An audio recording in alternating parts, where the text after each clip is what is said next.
वली रहमानी साहब, इस वक्त हम लोग आपके उम्मीद ग्लोबल स्कूल के बाहर खड़े हैं, तमाम मीडिया के लोग मौजूद है। आपने एक साल पहले अपने आपने एक वीडियो शेयर किया था जिसमें आपने पूरे हिंदुस्तान के लोगों से अपील की थी कि इस उम्मीद ग्लोबल स्कूल के लिए सहायता का हाथ बढ़ाए। आपने 100-100 रुपए के लिए सबसे लोगों से अपील की थी।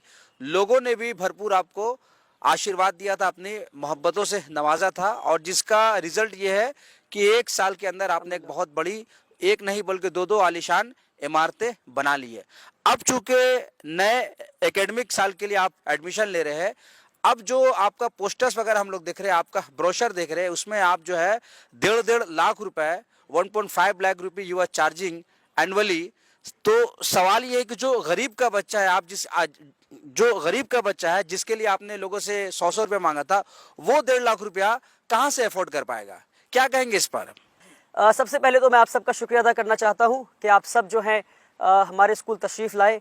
सारे जर्नलिस्ट का मैं शुक्रिया अदा करना चाहता हूं कि आप सब, और मुबारकबाद देना चाहता हूं कि आप वो काम कर रहे हैं जो जर्नलिस्ट को करना चाहिए, सच को लोगों के सामने लाने की कोशिश कर रहे हैं, और आप हिम्मत दिखाकर मुझसे सवाल पूछ रहे हैं। उम्मीद करता हूं कि ऐसे मुझसे सवाल पूछते रहेंगे। आपने सवाल पूछा कि मैं जब 100-100 रुपये लेकर गरीब बच्चों के लिए स्कूल बनाया हूँ तो मैं 1.5 लाख रुपये क्यों चार्ज कर रहा हूँ, क्या मैं चार्ज कर रहा हूँ या नहीं कर रहा हूँ? तो मैं बिल्कुल 1.5 लाख रुपये साल का फ़ीस चार्ज कर रहा हूँ। मगर अब सवाल है कि किससे चार्ज कर रहा हूँ और क्यों चार्ज कर रहा हूँ। इस सवाल पे आने से पहले मैं एक बैकग्राउंड बनाना चाहता हूँ, बताना चाहता हूँ कि उम्मीद ग्लोबल स्कूल क्या है। क्या उम्मीद ग्लोबल स्कूल एक आम स्कूल है? नहीं, उम्मीद ग्लोबल स्कूल एक यूनिक स्कूल है। उम्मीद global school is not an ordinary school जहाँ बच्चे आए, पढ़े लिखे, पेट के लिए तालीम हासिल करें और जॉब सीकर्स बन के बाहर चले जाएँ और नौकरी पर लग जाए। नहीं, उम्मीद ग्लोबल स्कूल का एक मिशन है, वो ये कि इस स्कूल से किस तरह से हम लीडर्स बनाकर दुनिया को दे सके। ऐसे लीडर्स जो गरीबी को, गुर्बत को इस मुल्क से दूर कर सके। ऐसे लीडर्स जो मुसलमानों को इस मुल्क में अपनी खोई हुई इज्जत वापस दिला सके इंशाअल्लाह। और इस बात को याद रखते हुए अब मैं इस बात पे आता हूँ बताने के लिए कि उम्मीद ग्लोबल स्कूल फर्दर क्यों है। हम CBSE करिकुलम फॉलो कर रहे हैं, हम इस्लामिक स्कूल हैं। ऐसा स्कूल जो कुरान भी पढ़ाता है, जो दीनियात भी पढ़ाता है, जो हदीस भी पढ़ाता है, जो साइंस भी पढ़ाता है, जो हिस्ट्री और ज्योग्राफी और फिजिक्स और केमिस्ट्री साथ में पढ़ाता है, एक ऐसा स्कूल है हम। और आपको जानकर हैरानी होगी कि हमारे यहाँ हम स्टेम एडुकेशन दे रहे हैं, यानी साइंस, टेक्नोलॉजी, इंजीनियरिंग और मैथमेटिक्स का।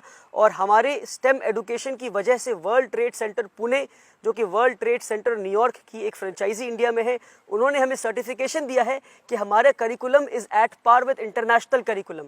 यानी वर्ल्ड ट्रेड सेंटर पुणे, जो न्यूयॉर्क का एक फ्रेंचाइजी इंडिया में है, उन्होंने हमें सर्टिफिकेशन दिया है कि उम्मीद ग्लोबल स्कूल, और वो सर्टिफिकेट आप चाहे तो प्रेस रिलीज के बाद आपको दे सकता हूँ और आप लोग इसको पब्लिश कर सकते हैं, कि उन्होंने सर्टिफाई किया है कि हमारा स्कूल का करिकुलम इंटरनेशनल करिकुलम के एट पार है। अल्हम्दुलिल्लाह रब्बिल आलमीन।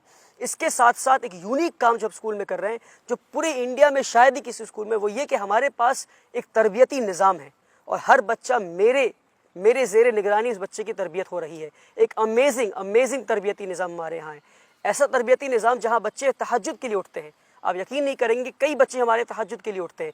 एक बच्चा, 6 महीने हो गए हमें यहाँ पे स्कूल शुरू किए, शायद ही कोई बच्चा होगा हमारे स्कूल में जिसने हमारे यहाँ दाखिला लिया हो, जो क्लास 1 से लेकर के क्लास 7 तक पढ़ता हो, जिसने अपनी फजर की नमाज़ मिस की हो। मैं फजर की नमाज़ की बात कर रहा हूँ। अल्हम्दुलिल्लाह रब्बिल आलमीन, and let me boast about it, कि हमारे बच्चों ने फजर की नमाज़ नहीं मिस की है। एक ऐसा निज़ाम है, तरबियती निज़ाम, कि जहाँ बच्चे तहज्जुद के लिए उठते हैं, फजर के लिए उठते हैं, 5 वक्त की नमाज़ पढ़ते हैं, झूठ नहीं बोलते हैं, एक शानदार, एक बेहतर मुसलमान, अच्छे मुसलमान बनते हुए इंटरनेशनल करिकुलम हासिल कर रहे हैं।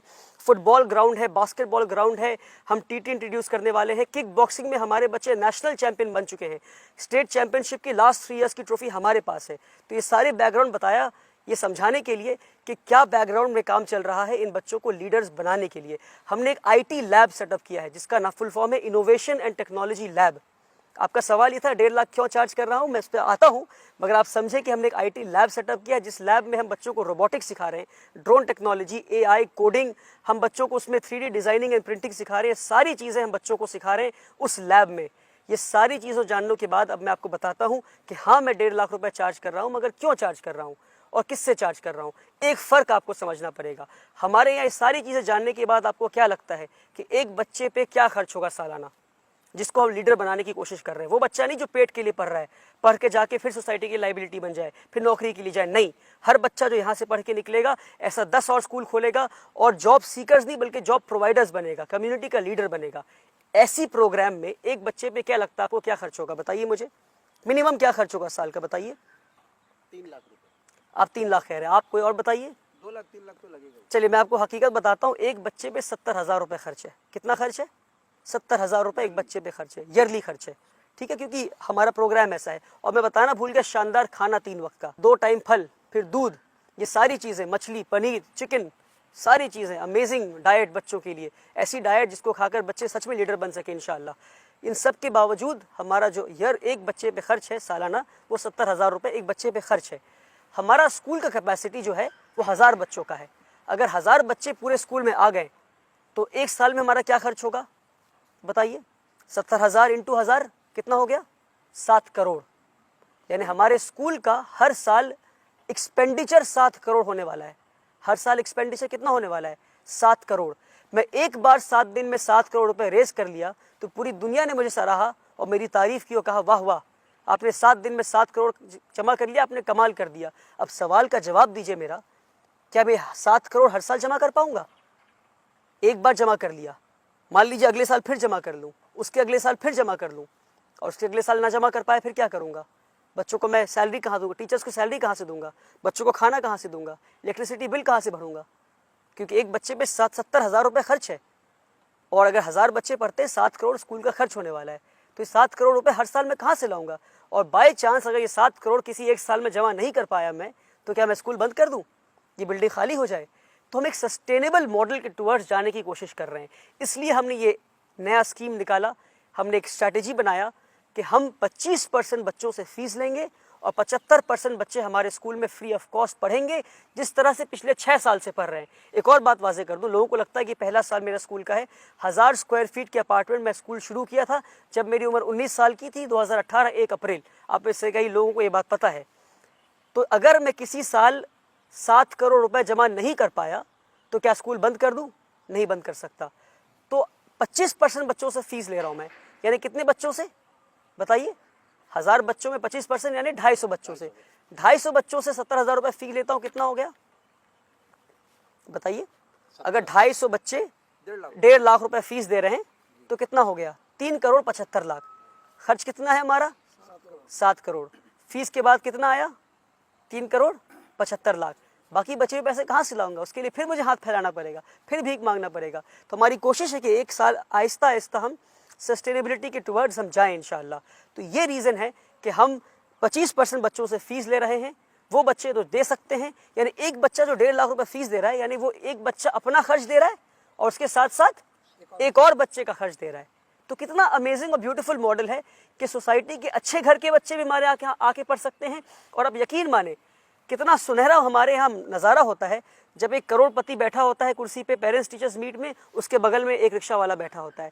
जब एक करोड़पति बैठा होता है हमारे बगल में और उसी के बगल में उसके घर वाली काम वाली बाई बैठी हो या उसी का ड्राइवर बैठा हो। ये हम कहना चाह रहे हैं कि हमारा जो मिशन है कि education of the rich for the poor, कि एडुकेशन जो अमीरों की तालीम है गरीबों को फराहम करें। हम किस तरह से अमीरों की तालीम हम गरीबों को फराहम करें, ये हमारी कोशिश है कि किस तरह से एक ही मालिक और एक ही ड्राइवर का बच्चा एक ही स्कूल में आके पढ़ सके। ड्राइवर का बच्चा फ्री ऑफ कॉस्ट पढ़ सके और मालिक का बच्चा 1.5 लाख रुपए फीस देकर पढ़ सके। तो इसलिए हम 1.5 लाख रुपए फीस ले रहे हैं। उम्मीद करता हूँ कि आपके सवाल का मैं जवाब दे पाया। दूसरा सवाल वली रहमानी साहब ये है कि जिस तरह से स्कूल यहाँ कामयाबी से चल रहा है, सैलरी क्या आप यहाँ से सैलरी लेते हैं? तो कितना लेते हैं? आपने पूछा कि जिस तरह से स्कूल चल रहा है क्या मैं सैलरी लेता हूँ? मैं पिछले 6 साल में सैलरी नहीं लिया हूँ और मेरी आगे भी नियत नहीं है कि मैं सैलरी लूँ। इसलिए नहीं क्योंकि सैलरी लेना गलत है, बल्कि सैलरी लेना चाहिए मुझे, अच्छी सैलरी लेना चाहिए मुझे, बल्कि इसलिए क्योंकि मैं एक अच्छे वेल टू डू फैमिली से आता हूँ। My father is a businessman, he is established businessman, और मुझे पैसों की ज़रूरत नहीं है। My father takes care of my bills, he pays of all my bills. और मेरे वालिद साहब की तरफ से हुक्म है कि मैं सैलरी ना लूँ। मगर हाँ, अगर आप कहेंगे तो मैं अपना अपॉइंटमेंट लेटर दिखा सकता हूँ। मैं भी एक स्कूल का एक एम्प्लॉय हूँ। I am acting in the capacity of the school secretary.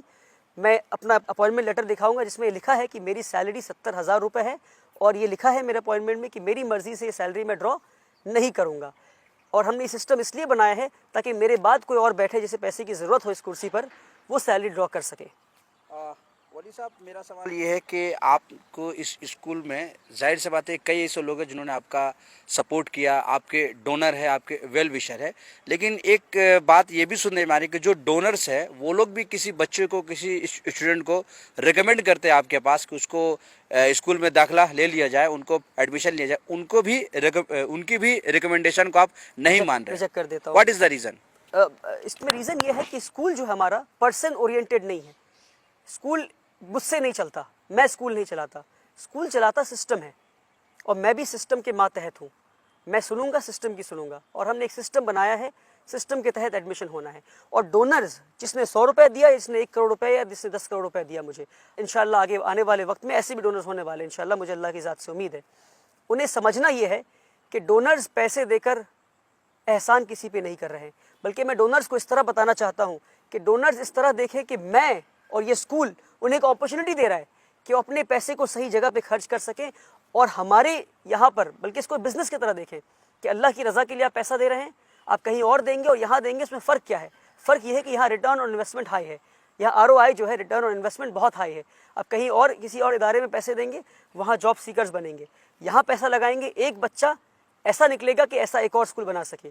तो यहाँ जो रिटर्न ऑन इन्वेस्टमेंट है बहुत हाई है। तो इसको इस तरह देखें कि जो डोनर्स हमें डोनेशन दे रहे हैं उसमें डोनर्स का फ़ायदा है।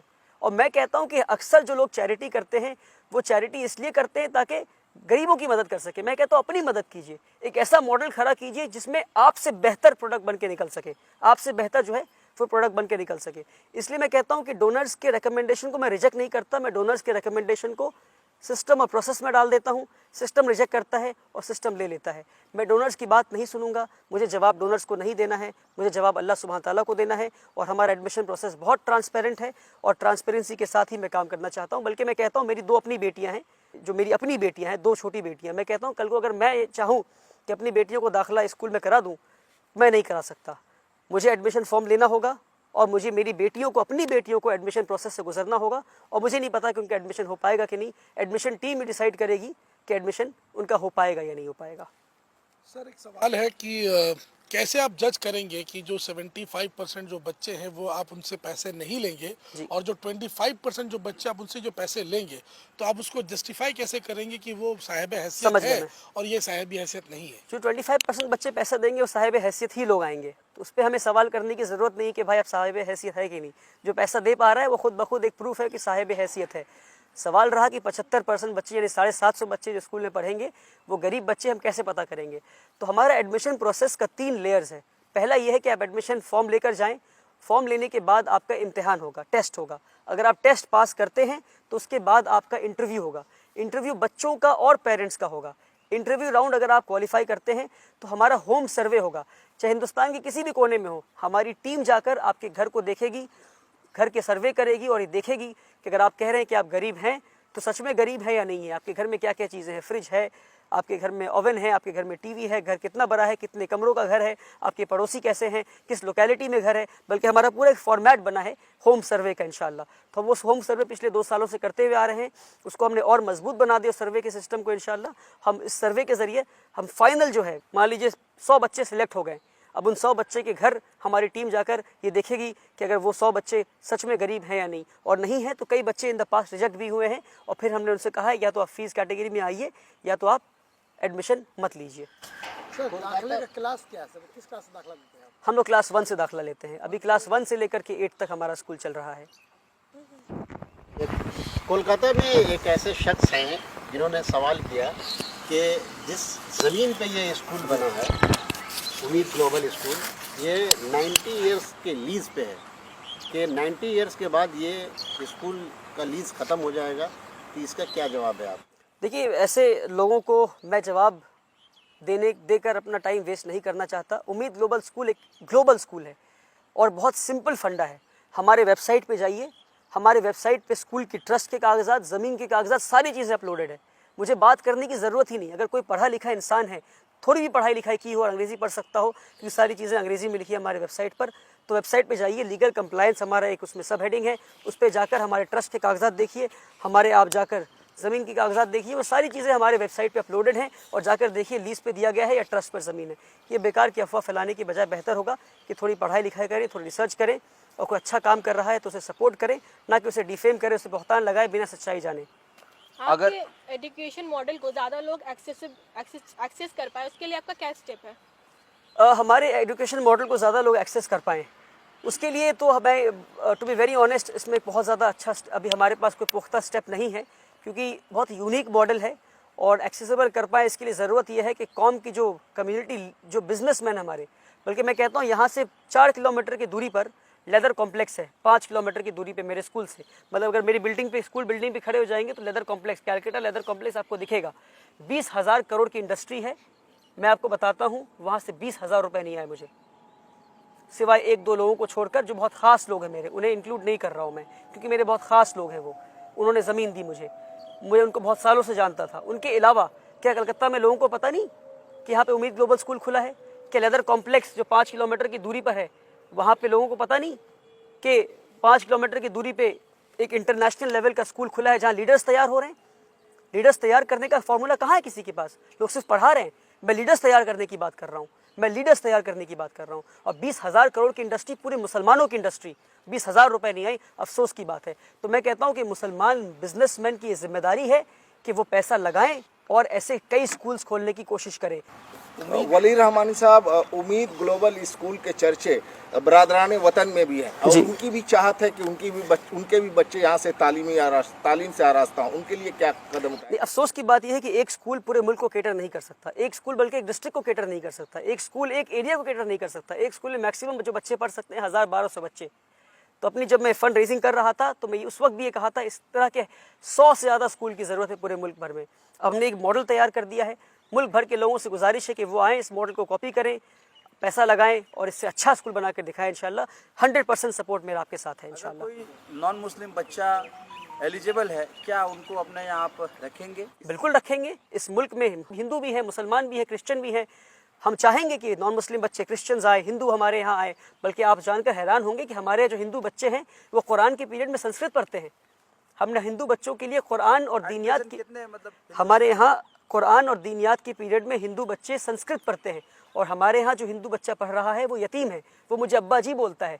उसकी वालिदा यानी उसकी माँ जब इंतकाल कर रही थी, इंतकाल करने से 1 हफ्ते पहले मुझसे मुलाकात की और मुझसे कही कि मैं अपने बच्चों को आपके हवाले करती हूँ वली सर। और उसकी माँ जब इंतकाल हो गई तो उसके फादर और उसके घर वाले स्कूल में देना नहीं चाह रहे थे। मैं घर जाकर लड़कर उन बच्चों को अपने स्कूल लेकर आया, हाथ जोड़कर उन बच्चों को स्कूल लेकर आया। वो बच्चे मुझे अब्बा जी कहते हैं। और जब मुसलमान बच्चे कुरान पढ़ते हैं, जब उन बच्चों का नाम एक्सपोज करना सही नहीं है क्योंकि उनकी प्राइवेसी मैं चाहता हूँ प्राइवेट रहे। आप चाहे तो उन बच्चों से मुलाकात करवा दूंगा मैं आपको। बहुत प्यारे बच्चे हैं, मुझे अब्बा जी कहते हैं। जब बच्चे कुरान पढ़ते हैं तो वो बच्चे उस वक्त संस्कृत पढ़ रहे होते हैं। ये हमारा मॉडल है और हम नहीं चाहते कि यहाँ से मुसलमान बच्चे पढ़ें और जब दुनिया की दहलीज पे कदम रखें, यहाँ मुसलमान एनवायरनमेंट स्कूल के अंदर है और जाके देखें हिंदुस्तान कुछ और दिखता है। हम चाहते हैं कि हमारा स्कूल वैसा ही दिखे जैसा हिंदुस्तान दिखता है। बिल्कुल सेक्युलर हमारा स्कूल, जितना सेक्युलर कॉन्स्टिट्यूशन में दिखा है उतना ही सेक्युलर हमारा स्कूल है। और नमाज पढ़ना सेक्युलरिज्म है, कुरान पढ़ना सेक्युलरिज्म है। हम कुरान इसलिए पढ़ाते हैं, हम नमाज इसलिए पढ़ाते हैं, हम संस्कृत इसलिए पढ़ाते हैं क्योंकि हमारे कॉन्स्टिट्यूशन इजाज़त देता है और कॉन्स्टिट्यूशन इजाज़त देगा। और कल को अगर ना दे तो फिर हम बात करेंगे इंशाल्लाह। स्कूल का I guess this is the first year admission हो रहा है। अगर कोई इन्फ्लुएंशियल आदमी का, किसी MP MLA वगैरह का अगर रिकमेंडेशन लेटर लेके आता है फॉर एडमिशन, क्या आप उसको एक्सेप्ट करते हैं? हम रिकमेंडेशन एक्सेप्ट करते हैं मगर पोस्ट टेस्ट पास करना, पहले आपको टेस्ट पास करना होगा। अगर आपने टेस्ट पास कर लिया, अगर आपके बच्चे ने टेस्ट पास कर लिया और हमारे पास 10 बच्चे हैं, 10 के 10 में 9 नंबर हैं और उसमें से एक बच्चा रिकमेंडेशन लेकर आया है तो फिर हम रिकमेंडेशन वहाँ पर एक्सेप्ट करेंगे। पर पहले आपको टेस्ट पास करना होगा, टेस्ट पास करके आपको आगे बढ़ना होगा। मैं देख रहा हूँ कि ये बिल्डिंग आपके पीछे जो है पूरी तरह से बनकर तैयार है, लेकिन हॉस्टल अभी काम अधूरा है। क्या कहेंगे यहाँ की आवाम से, बंगाल की आवाम से और तमाम हिंदुस्तान की आवाम से? तमाम हिंदुस्तान की आवाम से मैं ये कहूँगा कि आपने बहुत साथ दिया है मेरा, और कलकत्ते के आवाम से, स्पेशली बिजनेसमैन से कहूँगा कि आप अपनी जिम्मेदारी ना भूलें, स्कूल विज़िट करें और मुझे सपोर्ट करें। कई सारे काम अभी भी बाकी हैं उनको पूरे करने हैं। हमें अभी भी फंड्स की ज़रूरत है। आप आएँ और देखें किन किन चीज़ों की ज़रूरत है हमें, उन चीज़ों को आप पूरी करने में हमें मदद करें। और पूरे हिंदुस्तान के लोगों से कहूँगा, आप जिस भी सिटी में हैं, अगर आप बिजनेसमैन हैं, 10-15 बिजनेसमैन जुड़कर वहाँ स्कूल कायम करें। अगर आपको टेक्निकल सपोर्ट चाहिए, सिस्टम में सपोर्ट चाहिए, एकेडमिक सपोर्ट चाहिए, जिस तरह की भी सपोर्ट चाहिए आपको, सारी सपोर्ट इंशाल्लाह मैं आपको करूंगा। ये मेरा वादा है आपसे। मैं पिछले 6 साल में स्कूल के मॉडल्स को स्टडी किया हूँ and I have the expertise and I am ready to share the expertise with everybody who comes to me इंशाल्लाह, सो दैट हर डिस्ट्रिक्ट में, हर इलाका में एक इस्लामिक स्कूल हो, जहाँ हिंदू बच्चे भी आएँ, क्रिश्चियन बच्चे भी आएँ, तरबियत हासिल करें और इस मुल्क को एक बेहतर मुल्क बनाने में और पावरफुल मुल्क बनाने में मदद करें इंशाल्लाह। क्लास 8 तक पढ़ाते हैं क्या? 9, 10 भी पढ़ाई शुरू? अभी बच्चे क्लास 7 तक पहुँचे हैं। जो कमिंग एकेडमिक ईयर है, यही 7 के बच्चे 8 पहुँचेंगे। हमारी पूरी कोशिश है कि हम क्लास 12 तक स्कूल को ले जाएं। हम इस तरह कई सारे स्कूल्स बनाएं। किस बोर्ड से आपका? हम लोग CBSE एफिलिएशन लेने वाले हैं एक इंशाल्लाह। आखिरी सवाल, क्या स्कूल ख़त्म होने के बाद कुछ ऐसा कोर्सेज वगैरह होते हैं क्या यहाँ पे? नहीं, बिल्कुल बताया मैं, तरबियती निज़ाम है हमारे यहाँ। स्कूल ख़त्म होने के बाद प्रेप क्लास होता है। हमारे यहाँ ट्यूशन कल्चर नहीं है। स्कूल ख़त्म होने के बाद बच्चे खुद सेल्फ स्टडी करते हैं। तरबियती क्लास होता है, यानी असर से लेकर मगरिब तक बच्चे हदीस पढ़ते हैं, हदीस सुनते हैं। बच्चे फजर, बल्कि मैं एक यूनिक तरबियत के मॉडल पे अगर मैं बात करने जाऊँ, it's a very vast topic कि किस तरह से मैं उसको कोडिफाई करने की कोशिश कर रहा हूँ, एक शानदार तरबियती निज़ाम कायम करने की कोशिश कर रहा हूँ। स्कूल के बाद बच्चे तरबियत क्लास होता है उनका, स्कूल के बाद बच्चे प्रेप टाइम होता है, यानी जब वो सेल्फ स्टडी करते हैं, नमाज़ पढ़ते हैं, गेम्स खेलते हैं, खाना खाते हैं और फिर उसके बाद बच्चे सो जाते हैं। हमारे बच्चे सुबह रात को 9 बजे सो जाते हैं, लाइट्स ऑफ हो जाता है और फिर फजर की नमाज़ के लिए उठ जाते हैं। और जुमे के दिन स्पेशली कई बच्चे तहज्जुद की नमाज़ के लिए उठते हैं। और हमारी कोशिश है कि हम स्कूल को इस पैटर्न पे ले आएँ कि तहज्जुद कंपलसरी कर दें स्कूल में। हमारे बच्चे इशा के बाद तुरंत सो जाएं फ़ौरन और तहज्जुद में हमारे बच्चे उठें। और बल्कि मेरे शेख कहते हैं अक्सर कि उनकी बस चले तो वो तहज्जुद को पूरी उम्मत पे कंपलसरी कर दें, क्योंकि जिस मुसीबत से पूरी उम्मत गुजर रही है इस वक्त, हम सबको तहज्जुद में उठना चाहिए और तहज्जुद पाबंदी से भी पढ़नी चाहिए इंशाअल्लाह। बहुत बहुत शुक्रिया। बहुत बहुत शुक्रिया। Thank you so much.